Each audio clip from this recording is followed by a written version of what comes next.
اعوذ باللہ من الشیطان الرجیم بسم اللہ الرحمن الرحیم۔ سب ویڈیو دیکھنے اور سننے والوں کو السلام علیکم۔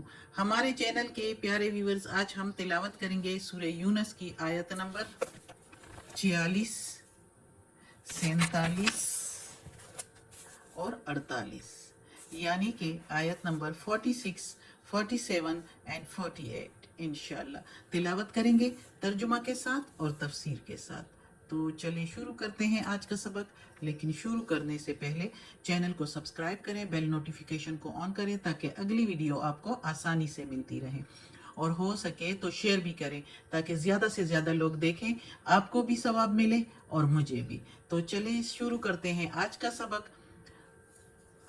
اگلے پیج پر ہیں۔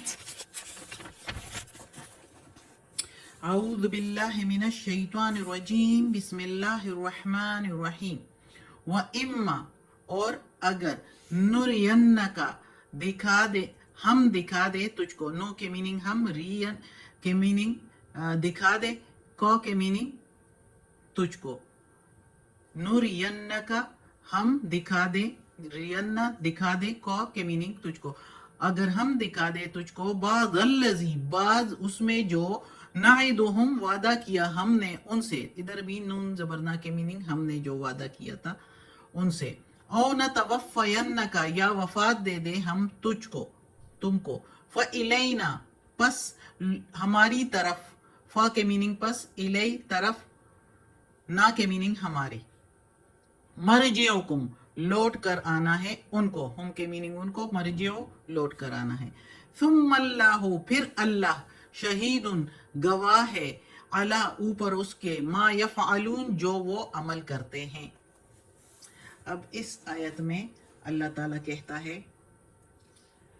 کہ اگر ہم دکھا دے تجھ کو وہ وعدے جو ہم نے کیے ہیں اس قرآن میں، یا جو پیغامات اللہ تعالیٰ نے محمد صلی اللہ علیہ وآلہ وسلم کو وحی کے ذریعے دی ہیں، تو اس میں جو وعدے ہوئے تھے، یعنی کافروں پر عذاب کے وعدے اور اسلام کو غالب کرنے اور فتوحات دینے کے جو وعدے کیے تھے، وہ ان میں سے کوئی بعض وعدے ہیں تو وہ آپ صلی اللہ علیہ وآلہ وسلم کے موجودگی ہی میں پورے کر کے دکھا دیے، جیسے کہ بدر کا واقعہ، اور بھی ایسے کافی واقعے، فتح مکہ کا واقعہ، خیبر کا واقعہ، کافی واقعے ایسے ہیں، اور کافروں پر کافی قحط وغیرہ اور سختیاں جو آئی، جو عذاب دیے گئے، اور آخر ان کو جو ان جنگوں کے ذریعے جو ان کو شکستیں دی گئی، یہ بھی ان پر جو ہے عذاب ہی تھے، کہ تھوڑے سے مٹھی بھر مسلمانوں سے ان کے بڑے بڑے سردار اور جنگجو جو ہے ان کو رسوا کر دینا، یہ بڑے عذاب کی بات ہے، ان کے لیے رسوائی کی بات ہے۔ تو یہ وعدے جو اللہ نے کیے تھے، تو اس میں اللہ تعالیٰ کہتا ہے کہ کچھ ہم آپ صلی اللہ علیہ وآلہ وسلم کی موجودگی ہی میں کر دکھائیں، دکھا دیں گے تم کو بعض ان میں سے وعدے جو کیے تھے ان سے، یعنی جو لوگوں سے وعدے کیے ہیں اللہ تعالیٰ نے، تو وہ کچھ جو ہے آپ صلی اللہ علیہ وآلہ وسلم کی موجودگی میں ہم نے دکھائیں، اور یا آپ کے وفات کے بعد ہم نے کچھ دکھائے۔ کافی وعدے جو خلفائے راشدین کے وقت میں پھر ہوئے، اور ابھی تک جو ہو رہے ہیں، جو وعدے اللہ نے کیے ہیں تو کر دکھائے ہیں۔ تو اللہ تعالیٰ کہتا ہے کہ سب کو پھر ہماری طرف ہی لوٹ کر آنا ہے، اور جس نے جو جو کام کیے تو اس پر میں خود گواہ ہوں، خود دیکھتا ہوں، خود مجھے پتا ہے کہ کوئی کیا عمل کرتا ہے، کیا فعل کرتا ہے، اور کیا کیا کام کر رہے ہیں، کیا اچھائیاں کیا برائیاں، جو دکھاوا کر رہے ہیں، سارا کچھ اللہ کو معلوم ہے۔ اللہ دلوں کا حال جاننے والا ہے، دماغ میں جو چل رہا ہے سارا کچھ اللہ جانتا ہے۔ تو اللہ کہتا ہے کہ مجھ سے کچھ چھپا ہوا نہیں ہے، اور جو تم کر رہے ہو اور جو میں نے وعدے کیے ہیں، وہ کچھ محمد صلی اللہ علیہ وآلہ وسلم کے زمانے میں، موجودگی میں، اور کچھ ان کے وفات کے بعد بھی میں نے دکھائے ہیں۔ بہت وعدے، بہت خبریں کہ قرآن میں دی گئی وہ خبریں، اور بعد میں جو ہے وہ ثابت ہوئی، جیسے روم کا بھی غالب ہونا بعد میں دوبارہ، اس وقت محمد صلی اللہ علیہ وآلہ وسلم کے موجودگی والے زمانے میں پہلے جو تھا وہ ان کو شکست دی تھی فارس نے، ایران فارس نے، اور اس کے بعد جو ہے پھر محمد صلی اللہ علیہ وآلہ وسلم کی موجودگی میں وہ غالب بھی آ گئے تھے ان پر دوبارہ، اور جو کنٹریز جو جگہ انہوں نے فارس والوں نے ان سے لی تھی وہ واپس روم نے پھر لے لی تھی. اور اسی طرح فرعون کا جو اللہ تعالیٰ نے خبر دی کہ ان کو عبرت کا نشان بنائیں گے بعد میں آنے والے لوگوں کے لیے، تو اس کا بھی جسم کیسے مل گیا اور وہ ابھی تک جو ہے موجود ہے، لوگ اس کو دیکھنے جاتے ہیں. تو یہ ساری خبریں جو قرآن میں دی گئی ہے ثابت ہو رہی ہے، کچھ ہو گئی ہے، تو وہ اللہ تعالیٰ کہتا ہے کہ اس پر جو لوگ جو کچھ بھی کرتے ہیں تو سارے میری طرف ہی لوٹ کر آنا ہے اور میں ان سب پر گواہ ہوں. اور اس کے علاوہ فرشتے بھی لکھتے ہیں اور لوگ بھی جو اس کے ارد گرد ہوتے ہیں وہ بھی گواہ ہے. لیکن کچھ باتیں ایسے ہوتی ہیں کہ جو دل اور دماغ میں چل رہی ہوتی ہے، سب سے چھپی ہوئی ہوتی ہے، اللہ کو وہ بھی معلوم ہے. اگلی آیت ہے وَلِكُلِّ، اور ہر ایک امت الرسول، ہر ایک امت کے لیے رسول ہے. وا کے میننگ اور لی کے میننگ کے لیے، کلی ہر ایک امت امت، رسول کے میننگ رسول، ہر ایک امت کے لیے ایک رسول ہے. فَإِذَا، پھر جب جاء رسولہم، پھر جب آیا رسول ان کے پاس، قُضِیَ بَینَہم، تو فیصلہ ہو گیا درمیان ان کے، بالقسط، ساتھ انصاف کے. قُضِیَ فیصلہ ہو چکا، بینہم درمیان ان کے، بالقسط بی کے میننگ ساتھ، قسط انصاف کے ساتھ. وَهُمْ لَا يُظْلَمُونَ، اور وہ ظلم نہیں کیے جائیں گے اور ان پر کوئی ظلم نہیں ہوگا. یعنی کہ اس آیت میں اب اللہ تعالیٰ کہتا ہے کہ ہر ایک جماعت، ہر ایک فرقہ کے لیے اللہ تعالیٰ نے رسول بھیجے ہیں، پیغام پہنچانے والے، اللہ تعالیٰ کے احکامات پہنچانے کے لیے اپنے بندے بھیجے ہیں جن کو رسول کہتے ہیں. اور یہ اس لیے بھیجے ہیں کہ اللہ پر کسی کوئی حجت نہ رہ جائے، اللہ کی حجت پوری ہو جائے. یعنی کل کو کوئی یہ نہ کہہ دے، یا قیامت کے دن یا حساب کتاب کے دن کوئی یہ نہ کہہ دے کہ ہمارے پاس کوئی پیغام نہیں آیا تھا، ہمیں علم نہیں تھا، ہمیں کوئی پیغمبر نہیں آیا، ہم کس طرح یہ کام کرتے. تو اللہ تعالیٰ نے اپنے ساری یہ باتیں، یہ حجت پوری کرنے کے لیے اپنے رسول بھیجے ہر امت کے لیے. اچھا، جس امت میں جو رسول آیا تو اس کے بعد جب تک دوسرا رسول نہیں آیا، اور وہ رسول بے شک رہے یا نہ رہے، اس کے پیغامات لوگوں تک پہنچتے رہے، تو وہ اسی رسول کی امت ہی میں گنا جاتا ہے. تو اللہ تعالیٰ نے وہ رسول ہر امت کے لیے بھیجے اور ہر امت کو پیغامات اپنے پہنچائے ان رسولوں کے ذریعے، تاکہ کوئی یہ نہ کہے کہ ہمیں پتہ نہیں تھا، علم نہیں تھا. جیسے کہ اب بھی محمد صلی اللہ علیہ وآلہ وسلم کے احادیث، سنت اور احادیث طور طریقے سب کچھ موجود ہے، اور یہ قرآن سب سے بڑی بات جو محمد صلی اللہ علیہ وآلہ وسلم پر نازل ہوئی اور ابھی تک موجود ہے، اور اس کی حفاظت کا ذمہ بھی اللہ تعالیٰ نے خود لیا ہے کہ اس میں کوئی تبدیلی بھی نہیں کر سکے گا.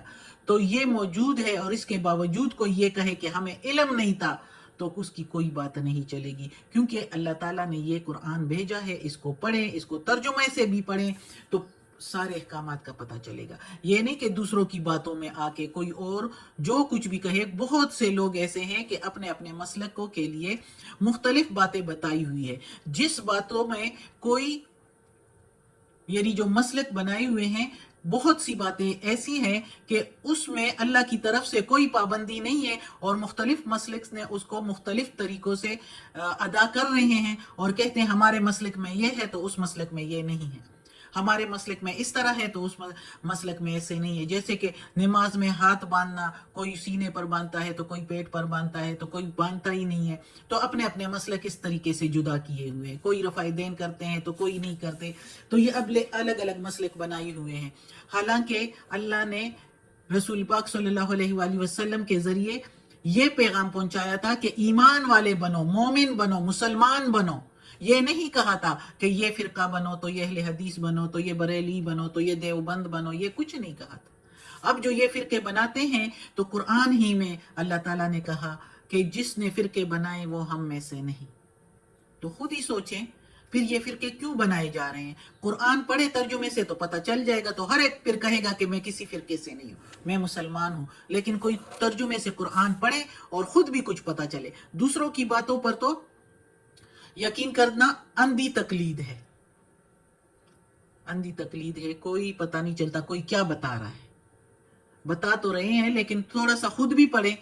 یہ قرآن پڑھنے میں 10-15 منٹ لگتے ہیں. اگر روزانہ تھوڑا سا پڑھیں تو کافی علم ہو جاتا ہے کہ اللہ تعالیٰ ہمیں کیا کہہ رہا ہے اور ہمیں کیا کرنا چاہیے. اگر دوزخ سے بچنا ہے اور جنت حاصل کرنی ہے تو اس قرآن کو ضرور ہی ضرور پڑھنا ہے. خود ترجمے کے ساتھ تھوڑا سا بھی پڑھ لیں تو پتہ چل جائے گا. اگر خود نہیں پڑھ سکتے تو جو پڑھا رہے ہیں ترجمے کے ساتھ تو وہ ترجمہ ہی دیکھ لے، خود ہی بندے کو اندازہ ہو جاتا ہے. تفسیر میں تو سب ادھر ادھر کی تبدیلی کر لیتے ہیں لیکن ترجمے میں کوئی نہیں کر سکتا. تو یہ اللہ تعالیٰ نے کہا ہے کہ پھر کوئی یہ نہ کہے کہ ہمیں معلوم نہیں تھا. تو ہر امت میں رسول آئے ہیں اور اللہ نے اپنے احکامات ان کے ذریعے لوگوں تک پہنچائے ہیں تاکہ کسی کے ساتھ اللہ تعالیٰ زیادتی نہیں کرنا چاہتا. اللہ تعالیٰ کسی پر اس وقت عذاب بھی نہیں لاتا جب تک ادھر رسول نہ بھیجے ہوں، اپنے احکامات کی کوئی کتاب نہ بھیجی ہو، اس وقت تک ان کو عذاب نہیں دیا جاتا. اللہ قیامت کے دن بھی ایسے ہی ہوگا کہ پیشیاں ہوگی اور لوگوں گواہ پیش کیے جائیں گے اور پورا حساب کتاب ہوگا. انصاف کے ساتھ بیانات ہوں گے ان کے اور انصاف کے ساتھ پھر فیصلہ ہوگا. کسی کو آگاہ کیے بغیر یا ملزم ثابت ہونے کے بغیر اللہ تعالیٰ کسی پر فیصلہ صادر نہیں کرتا. اس لیے اللہ تعالیٰ نے ہر امت کے لیے رسول بھی بھیجے اور کتابیں بھی اپنی بھیجی ہیں تاکہ لوگ اس پر عمل کر کے تو جو اچھے عمل کریں تو ان کے لیے اچھائی ہے، آگے بھی جنت موجود ہے. اور اگر کوئی نہ مانے اس کو، برائی کی طرف پھر بھی جائیں تو پھر ان کے لیے دوزخ بھی تیار ہے. اللہ کہتا ہے میں کسی پر ظلم نہیں کرتا، کسی کے ساتھ ظلم نہیں ہوگا. جو کوئی کچھ کرتا ہے تو اس کا پھل اسے ملتا ہے، اس کی سزا اس کو ملتی ہے. اگر اچھائی کرتا ہے تو پھل ملتا ہے، اچھائی ملتی ہے، اور اگر برائی کرتا ہے تو اس کو سزا ملے گی.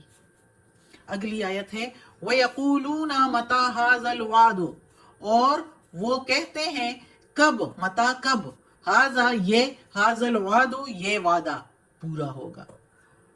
اور وا کے میننگ اور یقولون وہ کہتے ہیں متا کب ہوگا، هَذَا الْوَعْدُ یہ وعدہ پورا، ان کنتم صادقین اگر ہو تم سچے. یعنی کہ جب محمد صلی اللہ علیہ وآلہ وسلم لوگوں کو، کافروں کو ڈراتے تھے کہ عذاب آ جائے گا تم لوگ اگر اس طرح کی حرکتیں کرو گے، تم لوگوں پر عذاب، اللہ تعالیٰ عذاب دے دے گا اور عذاب آ جائے گا، سدھر جاؤ. تو وہ لوگ کہتے تھے کہ کب ہوگا وہ عذاب. وہ اس طرح جواب، جو سرپھرے زیادہ ہوتے تھے، سرکشی میں سرگردان رہتے تھے، تو وہ کہتے تھے کہ کب ہوگا وہ وعدہ، اگر تم سچے ہو تو لے آؤ اس وعدے کو. یہ وہ کافر لوگ اس طرح کہا کرتے تھے. اس کا جواب آگے ہوگا، وہ انشاءاللہ پھر پڑھیں گے. آج کا سبق ختم ہوتا ہے. اللہ ہمیں توفیق دے اس قرآن مجید کا ترجمہ مکمل کرنے کی اور اس پر عمل کرنے کی توفیق دے. صدق اللہ العظیم. یا اللہ، یا پروردگار، یا رب العالمین، یا مالک یوم الدین، یا علی کل شیء قدیر. یا اللہ، یہ تیرے قرآن کلام کی تلاوت کی ہے ترجمہ تفسیر کے ساتھ. یا اللہ، اس کے زیر زبر پیش میں تلفظ میں کوئی غلطی ہوئی ہو تو معاف کر دینا، تو معاف کرنے والا مہربان ہے. یا اللہ، ہمیں عافیت والے معاملات دے، ہماری بیماریاں، تکالیف، پریشانیاں اور برائیاں ہم سے دور کر دے. یا اللہ، یا پروردگار، یا رب العالمین، یا مالک یوم الدین، یا علی کل شیء قدیر. یا اللہ، ہمیں اپنے نیک اور صالح لوگوں میں شامل کر دے. آمین.